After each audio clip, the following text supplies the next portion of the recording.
अस्सलामुअलैकुम, welcome to my YouTube channel. I hope आप ठीक होंगे और आज मैं आपके साथ एक न्यू शानवांग एफएफ जो कि फ्रॉम एशेस टू फ्लेम्स है उसका फर्स्ट पार्ट शेयर करने वाली हूँ। आई होप आपको ये स्टोरी अच्छी लगे और मेरी बाकी सारी स्टोरीज़ की तरह ये भी मेरी खुद की इमेजिनेशन है। ये कोई मेगा वर्स नहीं है और ना ही ये कोई कॉमेडी स्टोरी होने वाली है। मैं आपको बता दूँ कि इसमें आपको रिवेंज, हेट, लव, सैडनेस सब कुछ ही मिलने वाला है। हाँ, थोड़ा वायलेंस भी मिलेगा और जिन लोगों को लगता है कि मैं टॉक्सिक स्टोरीज बनाती हूँ तो हाँ, ये टॉक्सिक स्टोरी ही है। और ये स्टोरी अभी मॉडर्न लाइफ में है, लेकिन ये थोड़ा पास्ट में भी जाने वाली है, ज़्यादा नहीं, बस 6-7 साल पीछे। तो आई होप आप लोग कंफ्यूज नहीं होंगे और मैंने अपनी बात को क्लियर कर दिया। So let's start our story. और हाँ, दूसरी स्टोरी को भी सुनेंगे तो मुझे अच्छा लगेगा। वो शियान इस वक्त बहुत ज़्यादा ही सैड है और कुछ ज़्यादा ही गुस्सा है। सैड इसलिए है कि आज उसकी शादी को पूरे 7 साल हो चुके थे। वो शादी जो बिल्कुल अनएक्सपेक्टेड थी और वो शादी जिसका इसके घर में किसी को पता भी नहीं था और वो सिर्फ कुछ मंथ ही तो अपनी वाइफ के साथ रह सका था। और आज उसे जाने क्यों ही फिर से उसकी याद आ रही थी, लेकिन वो उससे प्यार तो बिल्कुल भी नहीं करता।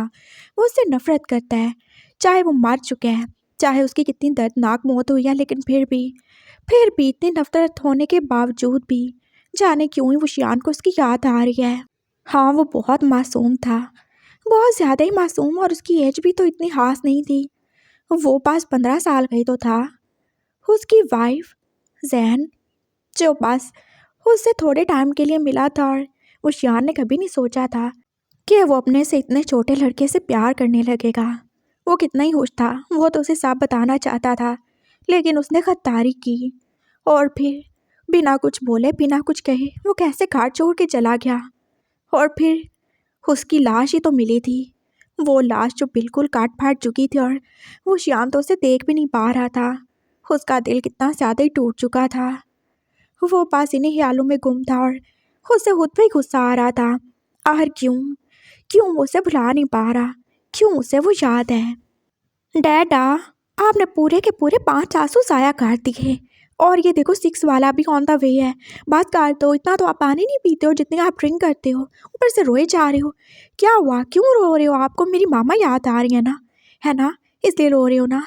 लेकिन कोई बात नहीं ना, मेरे पास हो ना, हम नई मामा ले आएंगे। हाँ, मुझे टीचर ने बताया कि अगर पापा हों तो फिर नई मामा लेके आ सकते हैं। आप ऐसे सैड क्यों हो? हाँ, मैं आपको ऐसे सैड नहीं देख सकता हूँ। जियान जो जाने कब से उसके पास खड़ा था एकदम ही बोला था और वो शियान का ध्यान उसकी तरफ गया। आई एम सॉरी बेटा, लेकिन वो एकदम से चुप हो गया, उसे कोई बहाना नहीं मिला। उसने जल्दी से अपने आंसू साफ किए थे और जियान को उठा के अपनी गोद में ही रख लिया था। क्या हुआ तुम्हें? तुम कब से आए? तुमने मुझे बताया क्यों नहीं? हाँ, तो कैसे बताता, आप तो बस मामा को याद करके रो रही हो ना। हाँ हाँ, तो तुम्हारी मामा से मैं प्यार भी तो इतना ज़्यादा करता हूँ ना। और देखो, आज हमारी एनिवर्सरी है और तुम्हारी मामा नहीं है। ओके, कोई बात नहीं है ना। वैसे भी हम सबको एक दिन तो गॉड के पास जाना है और टीचर ने बोला ना, नई मामा मिल सकती है। कोई नई मामा नहीं होती, कोई पुरानी मामा नहीं होती। जानते हो जियान, जो माँ होती है बस वही माँ होती है और जो बाप होता है बस वही बाप होता है। मैं तुम्हारा डैड हूँ ना, मैं तुमसे प्यार करता हूँ, और अगर मामा नहीं है तो तुम्हें उनके बगैर ही रहना सीखना होगा। हाँ, देखो, कोई और उनकी जगह नहीं ले सकता, ना तुम्हारी लाइफ में और ना ही मेरी लाइफ में। तो फिर आप सैड क्यों हो? बस इसी बात से तो सैड हो ना बेबी। चलो कोई बात नहीं, तुम मुझे बताओ तुम्हारा डे कैसा गुजरा? हाँ, और तुम इतना लेट क्यों आए? कहाँ थे तुम? वो मैं तो डिनर कर रहा था ना, और आप यहाँ पे आ गए। जियान उसे बता रहा था और विशान जो उसके साथ आप बातों में लग गया। बस यही एक बच्चा था जो उसकी हैप्पीनेस की और उसके जीने की वजह था, जिसके साथ वो खुश रहता था। जियान उसका बेटा, उसकी जान, और इसके अलावा कोई भी नहीं था जिससे वो अपना कह सकता हो। नेक्स्ट मॉर्निंग वो अपने ऑफिस जाने के लिए रेडी था जब उसने मामा को देख के उन्हें बुलाया था। मामा, आज सियान के स्कूल में पेरेंट्स टीचर मीटिंग है तो आप चली जाएंगी? मैं ऑफिस जा रहा हूँ, शायद मैं थोड़ा लेट फ्री हूँगा, आप चली जाएंगी प्लीज़? हाँ, उसे ज़रूरत है ना, और उसकी माँ भी तो नहीं है जो वो जा सके। मैं चला जाता, लेकिन मैंने बताया ना, मैं कुछ ज़्यादा ही बिजी हूँ। मैं उसके स्कूल में नहीं जा रही हूँ, मैं क्यों जाऊँ? मैं उसकी माँ नहीं हूँ, लेकिन मेरी माँ तो है। हाँ तुम्हारी माँ हूँ, लेकिन तुम्हारे स्कूल जाने के दिन अब चले गए। सो मैं तो नहीं चाह रही, पता नहीं कौन है, किसका गंदा खून है जिसे तुम उठा के हमारे घर में ले आए। यही तुम अगर वक्त से शादी कर लेते, मेरी बात मान लेते, तो आज तुम्हारे अपने 2-3 बच्चे तो होते ही, और इससे कहीं ज़्यादा क्यूट होते। लेकिन तुमने मेरी बात नहीं मानी। तुम्हारे डैड और मैं तुम्हें बोल बोल के थक गए, लेकिन तुमने हमारी एक नहीं सुनी, और जाने कहाँ से ये उठा के हमारे सर पे ला के तुमने रख दिया। और अब तुम चाहते हो कि हम इससे तुम्हारे अडॉप्ट किए हुए बच्चे को अपने घर का बच्चा बनाएं, अपनी पूरी की पूरी प्रॉपर्टी का वारिस बनाएं। तो ऐसा नहीं होने वाला डार्लिंग। तुम्हारी प्रॉपर्टी का वारिस सिर्फ तुम्हारा बच्चा होगा और उसके अलावा कोई भी नहीं। जियान तो बिल्कुल नहीं, और ना ही मैं जाने वाली हूँ। सुना तुमने? जस्ट स्टॉप इट मामा, बहुत ही ज़्यादा हो गया है। वो एक छोटा सा बच्चा है, आप उससे कैसे हेट कर सकती हो? और मुझे पता चल गया कि मेरे अंदर जहर भी आप लोगों ने भरा है। हाँ, आपका सारा जहर जो मेरे अंदर आ चुका है। आप ऐसे कैसे इस बच्चे के बारे में बोल सकती हैं? वो मेरा बेटा है, आपका ग्रैंड चाइल्ड है, और आप माने या माने, लेकिन मेरी सारी प्रॉपर्टी और मेरे सारे प्यार का बस एक वही वारिस है। आप उसके स्कूल में जाएंगी और बहुत अच्छे से बात करेंगी। उसकी टीचर को बताएंगी कि उसकी मामा नहीं है और उसके पापा जो कुछ बिजी हैं। सुना आपने मामा? और अगर आप नहीं गई तो मैं बता रहा हूँ, मैं आपको शाम में घर में नजर नहीं आऊँगा, और ना ही सियान। मैं उसे लेकर किसी ऐसी जगह पे चला जाऊँगा जहाँ पे आप उसकी और मेरी शक्ल देखने को तरस जाएंगी। सिर्फ सियान ही क्यों दूर हो, मैं भी दूर होगा ना। मेरा बेटा जाएगा तो मैं भी जाऊँगा। सुना आपने? हाँ सुन लिया। ये किस तरीके से बात कर रहे हो तुम? तुम बोल रहे हो मैं तुम्हारी माँ हूँ, तुम्हारी सगी माँ, मैंने तुम्हें पैदा किया है। तुम उस गैर बच्चे के लिए, उस नाजायज़ बच्चे के लिए। जस्ट स्टॉप इट मामा, वो नाजायज़ नहीं है, वो मेरा बच्चा है। वो मेरा है, और मैं जानता हूँ, चाहे वो अच्छा हो बुरा हो जैसा भी हो, लेकिन वो मेरा है। मेरे खून से भी कहीं ज़्यादा वो मेरा है। सुना आपने? अगर आप नहीं चाह रही तो मुझे बता दे, मैं फिर चला जाऊँ। जाऊँगी मैं, दफ़ा हो जाओ तुम। ऑफ कोर्स आपको जाना ही था। बाय, जा रहा हूँ मैं। वो शियान चला गया था और जियान जो एकदम से उनके पास ही आया। ग्रैनी, मैंने ब्रेकफास्ट कर लिया, मैं रेडी हूँ। नैनी ने मुझे रेडी कर दिया, अब हम चलें क्या? मैं लेट हो रहा हूँ ना। आप टीचर को बताएंगी ना कि मेरी मामा नहीं है इसलिए वो नहीं आ सकती? हाँ ऑफ कोर्स, मैं भी क्यों नहीं बताऊंगी। और तुम ऐसे क्यों सोच रहे हो तुम्हारी मामा नहीं है? मैं हूँ ना, तुम्हारे पापा की मामा हूँ, तो तुम्हारी भी तो मामा हुई। लेकिन आप तो ओल्ड हो ना। हाँ, अब ओल्ड मामा से ही गुज़ारा करना पड़ेगा, क्योंकि तुम्हारा पापा वो इतना ज़्यादा खड़ूस है कि वो तो शादी करता ही नहीं है। मैं पापा को बोलूँगा, मुझे न्यू मामा चाहिए। हाँ, ऐसा क्या? हाँ, बिल्कुल। फिर तो ज़रूर ही चलूँगी मैं, मेरे प्यारे बच्चे। मिसेस वी उसके साथ जाने के लिए रेडी हो गई थी, और उन्हें बिल्कुल ही अच्छे तरीके से पता था, अगर वो विशान से कुछ करवाना चाहती हैं, अपनी बात मनवाना चाहती हैं, तो बस एक जियान ही था जिससे वो विशान के दिल के ताले को खोल सकती थी, और इस चाबी को हमेशा अपने पास ही रखना चाहती थी। चाहे वो उसे बिल्कुल पसंद नहीं करती, चाहे वो उससे कितनी ज़्यादा नफरत करती है, लेकिन उसके सामने वो उसकी स्वीट सी ग्रैनी थी। वो शियान अपने ऑफिस पहुंच ही चुका था, और आज उसका मूड बिल्कुल भी अच्छा नहीं था, पता नहीं क्यों ही। हाँ हाँ, एनिवर्सरी की वजह से और बीवी के मर जाने की वजह से वो ऐसे ही था, एकदम खड़ूस और लोगों के लिए हार्टलेस। गुड मॉर्निंग सर, सब एम्प्लॉयज़ बोले थे, और उसने कुछ भी जवाब नहीं दिया। हाँ गुड मॉर्निंग, सुबह के 9 बज रहे हैं और तुम्हारे ख्याल में ये मॉर्निंग है? लाओ, मुझे सारी फाइल्स चाहिए। और हाँ, मीटिंग के बारे में क्या हुआ? और पापा ने कॉल की कि नहीं की? नहीं सर, वो अभी तक वापस नहीं आए। हाँ, पता नहीं वो वापस आएंगे भी कि नहीं आएंगे। ओके फाइन, मुझे सारी की सारी फाइल चाहिए और मैं उनको रीचेक करने वाला हूँ, उसके बाद ही हम कुछ करने वाले हैं। ओके, और जितनी भी ईमेल्स हैं वो सेंड करने से पहले मुझे सेंड करो, ताकि मैं उन्हें देख सकूँ तुम लोगों ने कोई मिस्टेक तो नहीं की।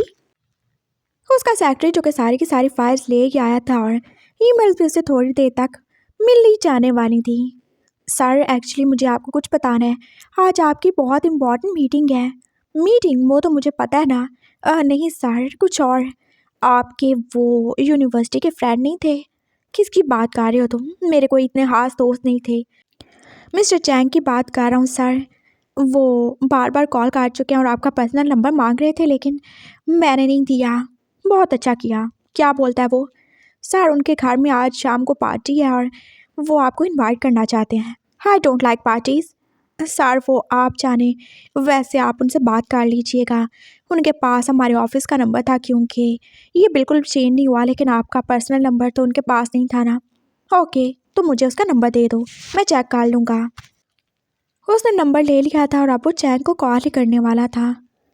उसने मोबाइल साइड पे रख के स्पीकर ऑन ही कर दिया था। हाँ बोलो, कैसे हो तुम? चैंग की आवाज़ आई थी। जिंदा हूँ, ठीक हूँ। तुम्हें मेरी आवाज़ से नहीं पता चल रहा? कितने साल हो गए ना। हाँ, साल तो होने ही थे ना, गुजर गए। बोलो, क्या काम है? तुम इतने ज़्यादा रूड क्यों हो रहे हो? चैंग की आवाज़ आई थी, वो थोड़ा सैड ही था। मैं ऐसा ही हूँ। तुम ऐसे नहीं हो शियान। तुमने क्या हाल बना रखा है अपना? कौन सा हाल? तुम्हें क्या नज़र आ रहा है मेरा हाल? मेरा हाल बहुत ज़्यादा अच्छा है, मैं बहुत ज़्यादा खुश हूँ, बहुत ज़्यादा हैप्पी हूँ अपनी फैमिली के साथ, अपने बच्चे के साथ। बोलो तुम। बच्चा? हाँ, मेरा बच्चा, बेटा है मेरा। तुम्हें क्या प्रॉब्लम है उससे? हम्म? तो तुम दोनों हैप्पी लाइफ गुजार रहे हो? चैन कुछ ऐसे यकीन ही नहीं आया। किसकी बात कर रहे हो तुम? कौन दोनों? हाँ, मैं और मेरा बेटा बहुत ज़्यादा हैप्पी हैं। और वो वो कौन? उसकी माँ? मुझे नहीं पता उसकी माँ कौन है, किधर है, मर गई, खप गई, मुझे नहीं पता। वो बस मेरा बेटा और मैं उसका बाप हूँ। और तुम्हारी वाइफ? वो जैसे आहिस्ता ऐसे ही बोला था। हाँ, मर गया वो। तुम्हारे जाने के बाद ज़्यादा दिन नहीं बचा था, मर गया तड़प तड़प के। व्हाट? क्या बोले जा रहे हो तुम शियान? हाँ, सही बोल रहा हूँ जो तुमने सुना। मर गया वो, उसने मुझे धोखा दिया। वो और उसकी माँ, मेरी माँ के कितने सारे कीमती जेवर चुरा के भाग गया और कितना सारा पैसा उन्होंने चोरी कर लिया। मैं उनके पीछे गया था, लेकिन उसने और उसकी माँ ने समंदर में कूद के अपनी जान दे दी। और बस 3-4 दिन के बाद तो हमें उनकी लाशें मिली गई थी कटी पटी। तो बस, चैप्टर क्लोज। मुझे उसके बारे में कोई बात नहीं करनी। तुम इतना नॉर्मली कैसे बोल सकते हो? तो कैसे बोलूँ मैं? तुम क्या चाहते हो मुझे? हाँ, रोऊं पीटूं मैं?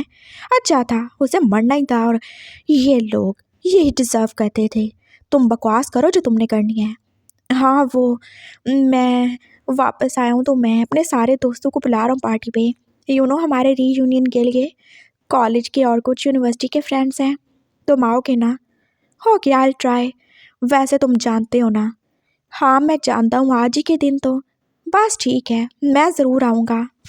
उसने जल्दी से कॉल बंद कर दी थी और फिर वो अपने काम में बिजी हो गया। उसे बिल्कुल भी नहीं सोचना उसके बारे में। चाहे वो कितना मासूम लगता हो, कितना ज़्यादा क्यूट हो, लेकिन वो एक बेवफा था, वो एक गद्दार था। वो अपने पूरे ख़ानदान जैसा था, जो बस लोगों के दिल और उनके दिमाग से खेलते थे।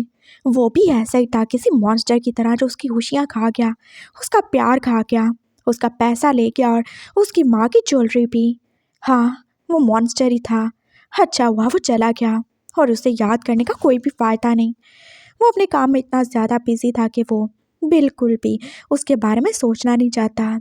1 बजे तक का टाइम हो चुका था। हाँ, उसने ड्राइवर को भेज ही दिया था जियान को लाने के लिए। उसकी यही रूटीन थी। जियान सीधा स्कूल से उसके पास आता था और फिर वो दोनों मिल के वहाँ से अपने घर जाते थे। वो यहाँ ही रहता था और उसे अपने पास ही रखता था।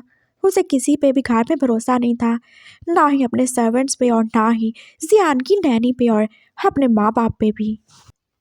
जियान आ चुका था और उसने आते ही उसे हाथ कर लिया। डैडा, आपको पता है ग्रैनी गई थी और उन्होंने टीचर से बात की। हाँ रियली? हाँ बिल्कुल।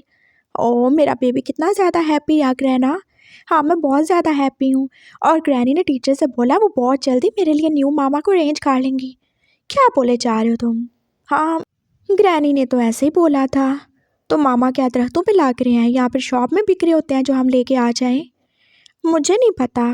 मुझे मामा चाहिए। मुझे जाना होता है, मैं पीटीएम पे किसी लेके जाऊं। ग्रैनी ओल्ड और मुझे शर्म आती है। मैं बहुत ज़्यादा शेमफुल फील करता हूँ। सब बच्चों के पेरेंट्स वो कितने यंग हैं।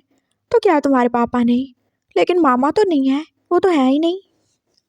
बेबी, मैंने आपको बोला था ना, स्टेप मॉम बिल्कुल अच्छी नहीं होती। वो बच्चों से बिल्कुल भी प्यार नहीं करती और बिल्कुल उनका ख्याल नहीं रखती हैं।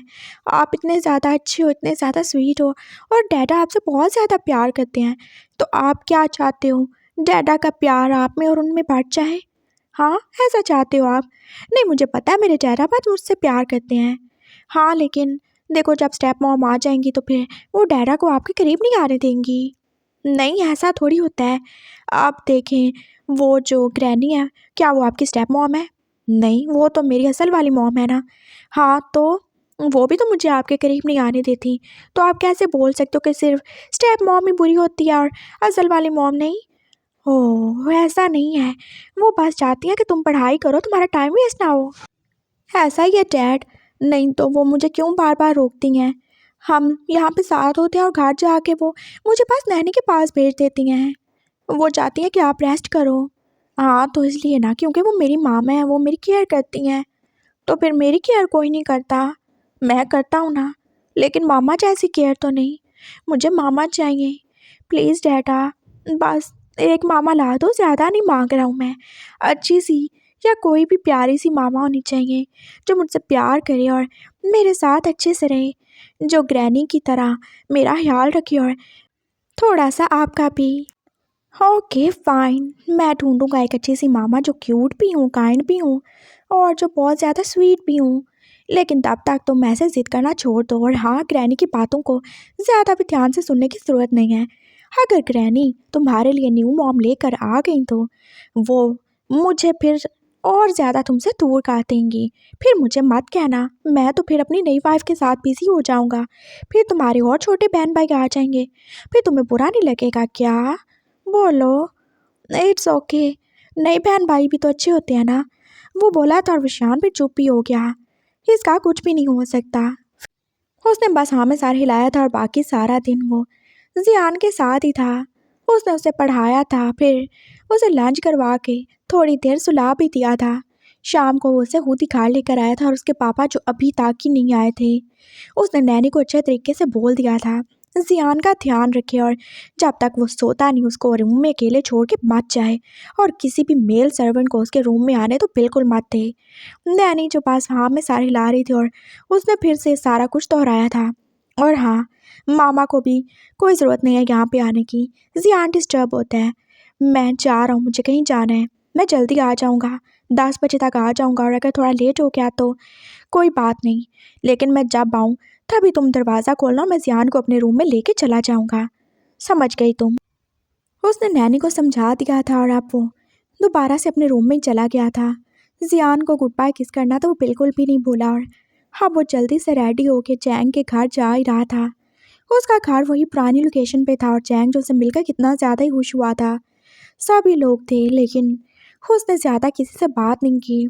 सबको पता था वो ऐसा क्यों है और कहीं ना कहीं वो सब चुप ही थे। वो उससे बात नहीं कर रहे थे और बस ऐसे ही था। सब ड्रिंक्स कर रहे थे और साथ में बातें भी कर रहे थे। उन लोगों ने डिनर भी किया था और चैंग फिर उन सबको लेके अपने हॉल में ही चला आया था। यू नो, आज यहाँ पे कोई आने वाला है। कौन? मैंने डांसर्स को बुलाया ना, तुम्हें कितना ज़्यादा पसंद था ना, है ना? मुझे पसंद था। अब नहीं, लेकिन कोई नहीं, चलेगा। तुम्हारे बाकी सारे फ्रेंड्स भी तो हैं और वैसे भी मुझे कोई फ़र्क नहीं पड़ता कौन आया कौन क्या। और तभी डांसर की एंट्री हो ही चुकी थी। वो अपने फेस को कवर करके डांस कर रहा था और उसने बिल्कुल भी अपने फेस को रिवील नहीं किया। उसके पीछे बैक डांसर्स भी थे और हाँ, उसका थोड़ा सा ही फेस देखा था उशियान ने और उसके दोस्तों ने। ये नहीं हो सकता।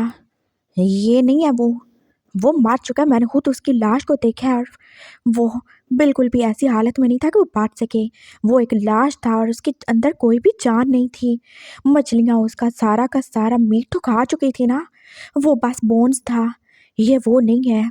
वो शियान जो अपने दिल में सोच रहा था लेकिन उसने कोई भी रिएक्शन नहीं दिया। उसके कुछ दोस्त जो के उस डांसर को पहचान चुके थे। हाँ, उसकी शक्ल को वो जानते थे लेकिन ये नहीं कि वो मरने वाले से इतना ज़्यादा ही मिलता होगा। और चैंग और मुशियान वो तो बिल्कुल शॉक्ड ही थे। चैंग ने क्या ही सुना था कि वो मर चुका है लेकिन वो तो जिंदा है। ये कौन है फिर? उसने एकदम से अपने फेस से कैप हटाई थी और हम सब उसका फेस देख ही रहे थे। थैंक यू सो मच आप सब लोगों का। Hi, I am Lucifer. I hope आपको हमारा डांस और हमारी परफॉर्मेंस अच्छी लगी हो। सो प्लीज़ मेरे लिए क्लैप कीजिए। मुझे बहुत अच्छा लगता है जब कोई मेरे डांस और मेरे टैलेंट को अप्रिशिएट करता है। वो बोल रहा था और सब लोग जैसे क्लैप भी कर रहे थे। Thank you so much. चलता हूँ।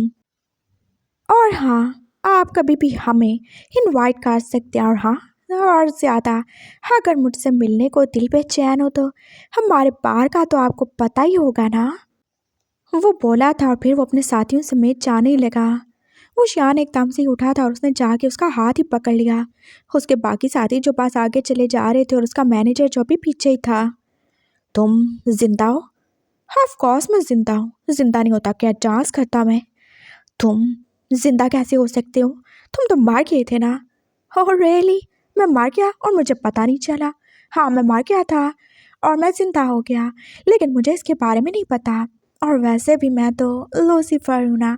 लूसीफर कभी भी कुछ भी कर सकता है, तो हाँ जो आपको सही लगे आप समझ सकते हैं। And by the way you are the no one to hold my hand. तुम तुम जैन हो। मैं पहचान सकता हूँ तुम्हें। मैं इतने लाखों करोड़ों लोगों के बीच में भी तुम्हें पहचान सकता हूँ। तुमने क्या सोचा तुम अपना फेस कवर करके खुद को छुपा लोगे? और रियली मैं तो जैन नहीं हूँ। मैंने बताया मेरा नाम लूसीफर है और ये नाम मुझे हद से ज़्यादा ही पसंद है। और मुझे नहीं पता जैन कौन था या कौन नहीं, लेकिन मैं तो वो बिल्कुल नहीं हूँ। तुम जैन ही हो। तुम बच कैसे गए? तुम मर गए थे, मैंने खुद तुम्हारी लाश को देखा था।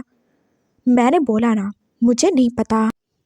और वैसे भी ये बहुत पुराना तरीका हो चुका है ऐसे किसी से जान पहचान बढ़ाने का। वैसे आप शक्ल से मुझे के लगता तो नहीं हो। अच्छे हाथ से मर्द हो तो मेरे पीछे क्यों आ रहे हो?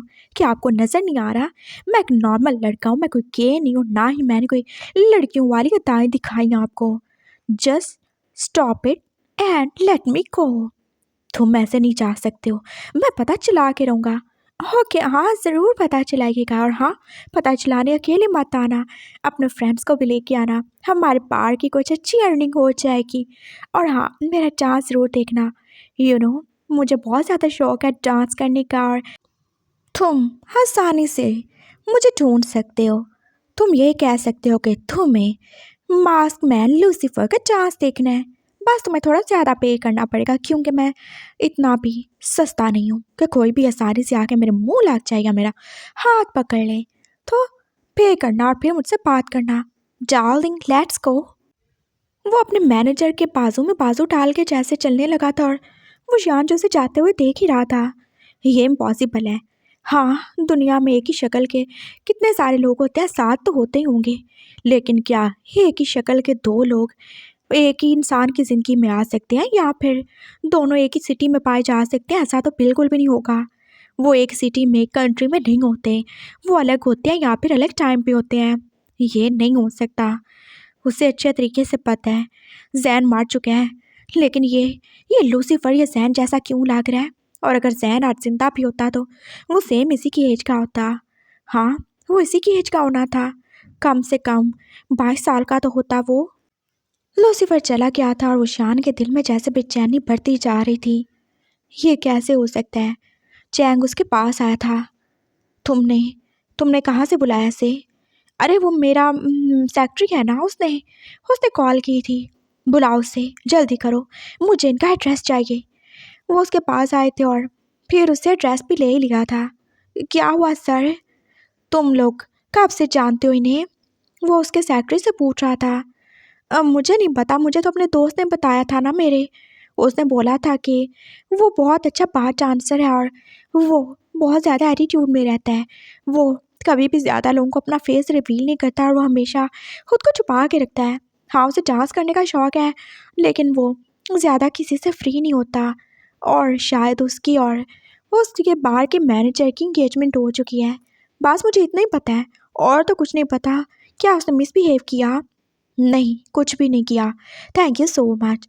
हाँ अब तो मैं पता चला के रहूँगा ये लूसीफर जैन है कि नहीं है। और मुझे पक्का यकीन है कि ये जैन ही होगा। वो बच गया होगा। वो बहुत ढीठ था, किसी मॉन्स्टर की तरह। न जाने उसकी फैमिली ने उसको क्या क्या खिलाया था, वो मार तो सकता ही नहीं। वो शान ने अपनी कार निकाल ली थी और वो चैंग को अपने साथ लेके तो बिल्कुल नहीं जा सकता था। उसने घर फिर से कॉल की थी। सुनो मेरी बात ध्यान से, मुझे आने में थोड़ा और लेट हो जाएगा और तुम बिल्कुल भी जियान के पास से हटोगे नहीं। बाबा सो गए? बहुत अच्छी बात है, तुम भी सो जाओ।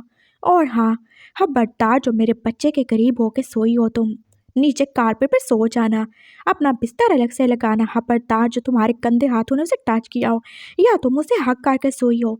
सुना तुमने? अपनी औकात में रहना तुम। उसने नैनी को जैसे इंसल्टिंग वे में बोला था और कॉल बंद कर दी थी। वो बार में पहुंच चुका था और बार का नाम भी तो डार्क नाइट ही था ना। हाँ, डार्क नाइट। हाँ, डार्क नाइट में तो लूसीफर निकलता है ना, वो भी शैतान है। वो एंटर हुआ था और उसे गेट पर ही तो दिख गया था। उसने अपना फेस फिर से छुपा रखा था। ओह मिस्टर, आपको इतनी ज़्यादा बेचैनी हुई, इतनी ज़्यादा बेताबी हो गई मेरे बिना के मेरे पीछे पीछे चले आए। मैंने कभी सोचा नहीं था मेरा कोई इतना डेस्परेट आशिक भी हो सकता है। मुझे तुमसे बात करनी है। Oh really? मैंने क्या बोला था? लूसीफर इतना सस्ता नहीं है कि वो आसानी से किसी के हाथ आ जाए। तुम्हें मुझसे बात करनी है ना, तो सही क्या पहले उसके लिए पे करना होगा मेरे मैनेजर को। डार्लिंग, उसने मैनेजर को आवाज़ दी थी, वो आई क्या था? ये तुम्हारा डार्लिंग है? ऑफ कोर्स है। तुम्हें इससे प्रॉब्लम? बात करनी है कि नहीं? वैसे मुझे और भी काम है, मेरे चांस का टाइम होने वाला, मुझे जाके उसके लिए रेडी होना है। बात करनी है तो बोलो, नहीं तो फिर चलता हूँ मैं। डार्लिंग, इससे बात कर लो। वो साइड हो गया था और फिर मैनेजर जो वो शियान के सामने ही था। Yes sir. तो कितना लोगे तुम इसका? सर मैं इसे बेचता नहीं हूँ, बस ये चांस करता और ये मेरी मोहब्बत है। हाँ, आपने इससे बात करनी है तो आपको पे करना होगा। वाह, कैसी मोहब्बत है ना तुम्हारी, जो तुम अपने प्यार से मुझे अकेले में बात करवाने के लिए मुझसे पैसे ले रहे हो। ऑफ कोर्स सर, पैसा तो ज़रूरी है ना, और मुझे और इसे दोनों को पैसा चाहिए। और वैसे भी इसे डांस का जुनून था और मुझे पैसे कमाने का। तो क्या हुआ अगर हम एक दूसरे की हेल्प करते हैं तो? वैसे वो हमारा पर्सनल मैटर है, तो आप ज़्यादा पैस नहीं करें। चलें निकालें पैसे। कितना? 20 मिनट का 25,000, बस बात करने का। वो शियान ने पैसे जैसे उसके मुंह पे मारे थे। क्या मैं कोई भिखारी हूँ या कुत्ता हूँ? नहीं, तुम दलाल हो जो एक आदमी को अपनी मोहब्बत कहते हुए भी उसकी दलाली कर रहे हो। यही सब डिजर्व करते हो तुम लोग। वो आगे बढ़ गया था और लूसीफर जो उसका वेट ही कर रहा था, वो उसे लेके एक रूम में चला गया। वो अलग था और शियान ने दरवाज़ा बंद कर दिया। तुम दरवाज़ा नहीं बंद कर सकते हो? मैं कर सकता हूँ, मैंने पैसे दिए हैं। हाँ, 20 मिनट के पैसे, लेकिन वो भी बात करने की। और बात, हाँ बात हम जैसे मर्जी करें, और मुझे ऐसे ही बात करना पसंद है। तो सीधी तरह बताओ, तुम कैसे बचे और तुम इतने सालों तक कहाँ थे? तुम्हें एक बार भी ख्याल नहीं आया कि तुम्हें वापस आना चाहिए मेरे पास, अपने हस्बैंड के पास? हस्बैंड? कौन सा हस्बैंड? मेरा कोई हस्बैंड नहीं है और मैंने तो अब तक शादी नहीं की। मैं बस इंगेज्ड हूँ। ये देखो, उसने अपनी रिंग दिखाई थी। ओह, तो तुम इंगेज्ड हो? हाँ, उस मैनेजर के साथ। हाँ बिल्कुल, मेरा प्यार है, वो प्यार करता हूँ मैं उससे। और तुमने बोला कि तुम एक नॉर्मल आदमी हो, तुम गे नहीं हो, तुम बायसेक्सुअल भी नहीं हो। हाँ, वो मेरा मसला है, चाहे मैं उसे टॉप करूँ या उसका बॉटम बनूँ, वो मेरा प्रॉब्लम है। Who the hell are you to ask me? हाँ, जो बात करनी है वो करो, मेरी पर्सनल लाइफ में मत घुसो। तो बताओ मुझे, तुम जैन नहीं हो? हाँ, कितनी बार बोल चुका नहीं हूँ। वैसे तुम कितने ज़्यादा पागल आदमी हो जो पास एक सवाल पूछने के लिए तुमने 25,000 दे दिए। और कुछ बोलना है तो बोलो। ओके ठीक है, अपने कपड़े उतारो। व्हाट? वो जैसे गुस्से से पीछे ही हटा था और हुशियान जो से पकड़ ही चुका था। हाँ बिल्कुल, मुझे चेक करना है। क्या चेक करना है तुमने? यही कि तुम सच में मेरी वाइफ हो कि नहीं हो। मैं तुम्हारी वाइफ नहीं हूँ। और हाँ, डोंट टच मी। और अगर तुम्हें यही देखना है तो तुम देख सकते हो, मुझे कोई भी फ़र्क नहीं पड़ता। बाय द वे, मैं अपनी बॉडी को नहीं बेचता हूँ, ना ही मैं पैसे लेके लोगों के साथ सोता हूँ। और रही बात चेकिंग करने की, तो मैं तो खुद चाहता हूँ, तुम देखो, ये देखो। उसने एकदम से अपनी शर्ट उसके सामने ओपन की थी और वो शियान देख ही रहा था। वो तो एकदम परफेक्ट मैन की बॉडी थी ना। और देख ली तुमने? देख लो कहीं कोई बर्थ मार्क तो नहीं जो तुम्हारी वाइफ जैसा हो। वो शियान बस उसे देख ही रहा था, लेकिन वैसा कुछ भी नहीं था। और हाँ, अब तुम बोलोगे कि मैं पैंट उतारूं, वो भी उतार दूंगा, मुझे कोई भी शर्म नहीं है। वैसे भी पैसे लिए हैं तुमसे, तो तुम्हारी बात तो माननी पड़ेगी ना, है ना? वो अपने बेल्ट को हाथ लगा के अब उसे खोलने वाला था और शियान ने उसे रोक दिया। रुक जाओ तुम, मुझे कुछ और देखना है। Okay, as you wish.